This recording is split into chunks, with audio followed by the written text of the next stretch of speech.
Most people think that aiming to strike the opponent's head is the quickest and most effective path to victory.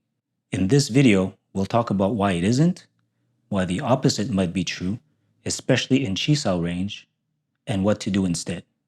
Let's take a look. Whenever you're training at close range, if you only ever aim to strike at your training partner's head, naturally, your techniques will become optimized for that, which unfortunately means that they won't be optimized for several other very important things that play a huge part in helping you survive and win a fight. The first of which is trapping and controlling centerline. If I use tanda and only clear centerline just enough to let my striking hand through to my training partner's head, even if my partner doesn't defend it, look how easy it is for him after to just push me off centerline with very little effort. Instead, if I aim to clear an opening with the intention of hitting my partner's center chest area, notice how much more control I have. He's crossing centerline, no longer facing me, and his backhand is going to have a harder time reaching me. I know there are going to be some people watching this thinking, but I'm so efficient. What does it matter what happens after I punch him once?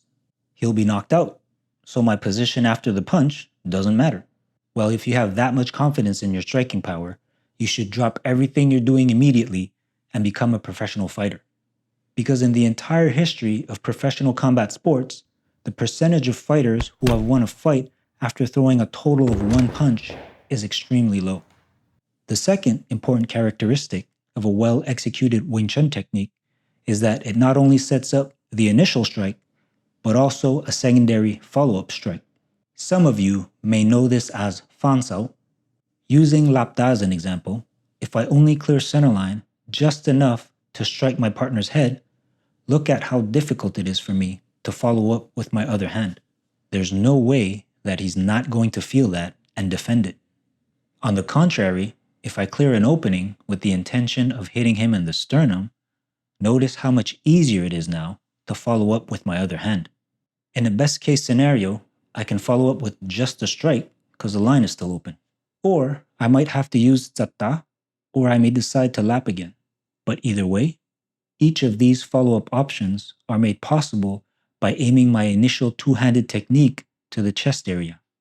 Landing a follow-up tsatta or lapta after initially aiming for the head is much more difficult.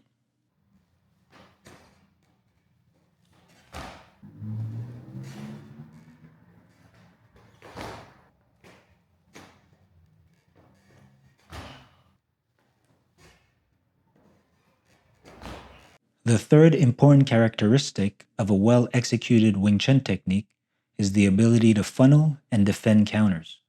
Using pakta as an example, if I only clear centerline just enough to strike my partner's head, I have to worry about a potential hook counter, a body shot, or an uppercut.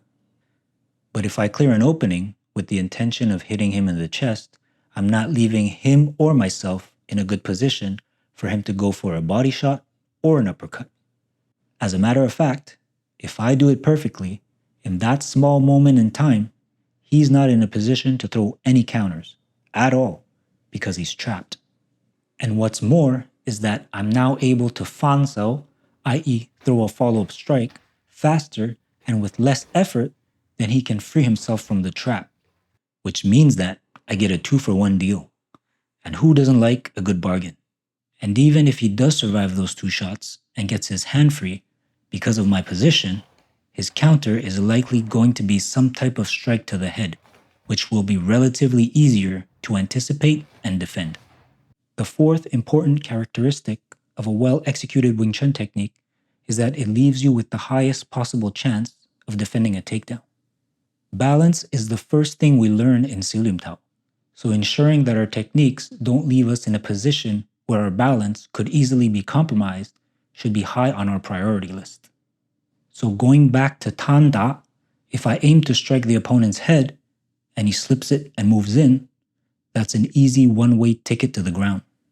But if I clear an opening with the intention of hitting him in the sternum, he's going to have a harder time ducking under or slipping the punch. Because he's either going to run straight into my fist or my forearm and elbow are going to be able to act as a barrier. By habitually training to aim your strikes to the sternum, you optimize your techniques for so much more than just striking. And it leaves you in a much more advantageous and less vulnerable position for when you do follow up with strikes to the head. Head hunting in Chisao isn't the only habit that most people think is good, but is actually bad. There's another habit I see just as often that's much worse. If you'd like to learn more about that, click on this video right here, and I'll catch you in the next one.